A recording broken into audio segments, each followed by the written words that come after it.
नमस्कार, मैं हूं अर्चित और आप देख रहे हैं उदय उत्तराखंड न्यूज। तो चलिए रुक करते हैं इस खास खबर की ओर। विदेश मंत्री एस जयशंकर ने आपातकाल की 50वीं वर्षगांठ पर कांग्रेस और गांधी परिवार पर तीखा हमला बोला। उन्होंने कहा कि आपातकाल इसलिए लगाया गया क्योंकि देश से पहले एक परिवार के हित को रखा गया। उस दौरान न लोकतंत्र बचा न जनता की आवाज। लोग जेलों में बंद थे, देश डर में जी रहा था और परिवार सत्ता का मजा ले रहा था। जयशंकर ने कहा कि कुछ लोग आज संविधान की किताब हाथ में लेकर घूमते हैं लेकिन दिल में उसका सम्मान नहीं करते। उन्होंने तंज कसते हुए कहा कि जो लोग आज लोकतंत्र की दुहाई देते हैं वो आज तक आपातकाल पर माफी नहीं मांग सके।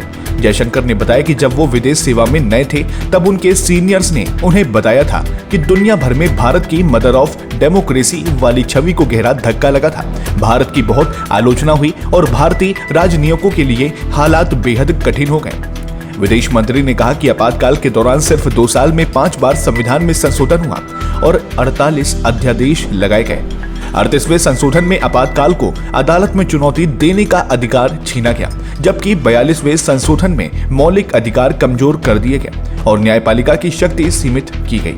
एस जयशंकर ने कहा कि 1971 में मिली चुनावी जीत के कुछ साल बाद ही सरकार की लोकप्रियता गिरने लगी थी। भ्रष्टाचार और महंगाई बढ़ गई थी। गुजरात और बिहार में आंदोलन चल रहे थे।